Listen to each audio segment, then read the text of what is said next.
Voilà, shalom, chers frères et sœurs, que la paix de notre Adonai Yahushua Mashiach soit vraiment multipliée là où vous êtes.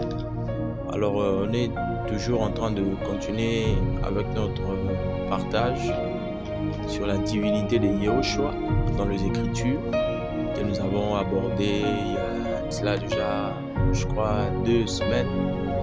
Et nous avons expliqué quelle était l'importance de cette notion, de cet enseignement. Et qu'est-ce que les Écritures disent en ce qui concerne la connaissance des Elohim véritables.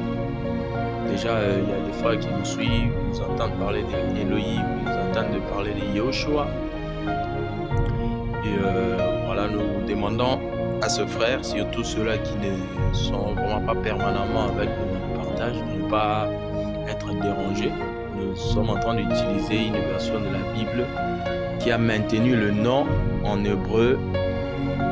Et je crois aussi dans cette série d'enseignements, il y aura un point où nous allons parler de toutes ces choses. Donc recevez-nous dans le langage que vous maîtrisez. Quand nous parlons de Yahushua, si vous pouvez comprendre Jésus, tant mieux. Si vous pouvez comprendre, par exemple, Jean, lorsqu'on parle de Yohanan, tant mieux, mais du moins, nous donnerons toujours des équivalents en français de noms que nous allons utiliser en hébreu. Alors, nous avons expliqué qu'il y avait différents courants en ce qui concerne la foi en Elohim, la foi en Dieu. Il y a de ceux qui sont athéistes, c'est-à-dire ceux qui ne croient pas que Elohim existe, que le monde est sorti du hasard, et de ceux qui sont polythéistes, etc. Nous avons donné de larges explications sur ce point. Alors, depuis un moment, nous sommes en train d'aborder sur ce qu'enseigne la Bible. Donc, nous avons dit que le message qui est fondamental dans la Bible, c'est le message monothéiste, c'est-à-dire la Bible enseigne qu'il y a un seul Elohim qui a créé les cieux et la terre. Et c'est de lui qu'émane la vie, c'est de lui qu'émane toutes choses. Alors, le Tanakh pour l'Ancien Testament, nous avons vu avec vous, nous avons sillonné beaucoup d'écritures, enseigne l'exclusivité de l'unicité de Elohim, c'est-à-dire la notion de la Trinité n'a jamais existé au temps de la loi. Et si l'Écriture disait créons l'homme à notre image, alors si cette parole de l'Écriture enseignait vraiment la Trinité, Israël, Israël, qui est le premier détenteur des oracles d'Elohim, aurait cru à un Elohim trinitaire, c'est-à-dire à un Père qui est différent du Fils, qui est différent du Saint-Esprit, etc. Selon que le Trinitaire explique ça de nos jours. Alors nous, on n'est pas là-bas. Aujourd'hui, nous allons aussi partager sur ce qu'enseigne le Nouveau Testament, le Tanakh. Et nous allons voir que de l'Ancien Testament jusqu'à l'éternité, Elohim restera toujours un et un seul, c'est-à-dire unique en existence, un seul être en existence. C'est-à-dire qu'en lui, il n'y a pas la notion de pluralité, parce que la Bible enseigne même, nous verrons ça ici dans Zacharie, qu'à ce temps-là, il y aura un seul Elohim. Il n'y aura pas deux Elohim, il n'y aura pas trois Elohim, il sera un seul. Donc, mais vous verrez qu'à l'éternité, il y a le trône de l'agneau qui apparaît également, et la gloire revient encore à l'agneau. Donc ce sont les écritures que nous allons aborder chemin faisant. Alors nous verrons dans les écritures d'abord que Yahushua HaMashiach lui-même confirmait le Devarim, le Deutéronome chapitre 6 verset 4 que nous avons abordé. Et c'est Devarim qui disait « Écoute Israël, ton Dieu, ton Elohim est un ». Vous voyez, donc Shema Israël, Adonai Elohenu, Adonai Echad. Cela veut dire, écoute Israël, Adonai, votre Dieu, est un. Alors, il enseignait que c'était le premier de tous les commandements. Marc, chapitre 12, verset 20 au 30e verset, Yahushua enseigne que le premier de tous les commandements, c'est d'abord de reconnaître l'unicité de Elohim, de reconnaître que Yahweh est un, et que c'est lui celle que nous devons aimer, c'est lui celle que nous devons garder de notre cœur. Cela veut dire que cela veut dire que c'est un message qui est fondamental pour tout celui qui naît de nouveau, pour tout celui qui aspire servir l'Adonai. Vous voyez? Donc, comment peux-tu aimer celui que tu ne connais pas? C'est carrément impossible. Yoshua a résumé tout le décalogue, les 10 commandements, en 2 grandes lois. Tu aimeras Yahweh ton Elohim et tu aimeras aussi ton prochain. Parce qu'en Israël, Elohim avait donné un ensemble de 613 lois qui étaient divisées en 3 grandes parties. Il y avait des lois cérémonielles qui étaient attachées au culte, au sacrifice, qui se faisait dans le tabernacle et aussi dans le temple de Salomon. Donc tout cela, c'était des lois sacrificielles, des lois qui régissaient le fait, la vie ecclésiastique, comment je peux dire, la vie religieuse, la vie spirituelle du peuple. Donc ce qui concernait le sacrifice, les cultes, en fait. L'ensemble des lois cérémonielles ont été abolies à la croix de Golgotha. Elles ne sont plus d'actualité. Et puis, il y avait la seconde catégorie, c'était les lois civiques. Donc, les lois civiles plutôt, les lois qui régissaient la vie d'Israël, notamment les lois sur le mariage, les lois sur la gestion des conflits, les lois sur le divorce, etc. C'était des lois qui concernaient Israël en tant que peuple de la terre, la vie civile d'Israël en tant que le peuple de la terre. Et la troisième catégorie de lois, c'était les lois morales. Ces lois-là n'étaient pas seulement pour Israël. Les lois morales, c'était pour tout homme vivant sur la terre. Et c'est la loi dont parle l'apôtre Paul dans Romains, je crois, chapitre 2, lorsqu'il parle du peuple qui est sans loi, qui lui aussi devait périr sans la loi parce qu'ils étaient eux-mêmes la loi. Là, il parle de la loi de Elohim, c'est-à-dire la loi de la connaissance du bien et du mal qui a vu le jour depuis la chute d'Adam. La loi de Dieu qui est gravée dans la conscience de tout être connaissant le bien et le mal. Et c'est cette loi-là qui condamnera les uns au grand jour du jugement. Donc les lois morales jusqu'à aujourd'hui, ça reste. Tu ne tueras point, tu ne déroberas point, etc. Tu ne prendras pas le pouce de ton prochain. Toutes ces lois morales existent encore aujourd'hui parce qu'elles n'ont pas été abolies. Alors, Yoshua résume les décalogues, c'est-à-dire les 10 commandements, en 2 grandes lois. Selon Marc 12, 29 à 30, il dit que tu es Elohim, ton Dieu est unique et tu l'aimeras de tout ton cœur, de toute ton âme et de toute ta pensée. Donc il confirme que Elohim est un seul. Par exemple, si nous prenons encore Romains chapitre 3 verset 30e, l'Écriture dit c'est un seul Elohim qui justifiera par la foi. Si je lis dans une version Romains chapitre 3 verset 30e, le nom de Yoshua, l'Écriture dit puisqu'il y a un seul Dieu qui justifiera par la foi les circoncis et par la foi les incirconcis.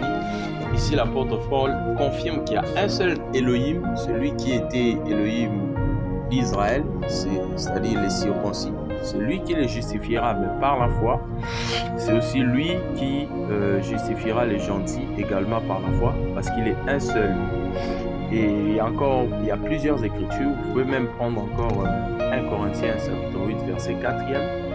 L'apôtre Paul enseigne que néanmoins si pour les hommes il y a plusieurs Elohim, pour nous l'Ecclésia, l'Église, il n'y a qu'un seul Elohim, il est un et un seul. Il y a Galates 3 par exemple verset 20, une écriture que j'aime. Et l'écriture dit ici néanmoins il y a un médiateur pour plusieurs.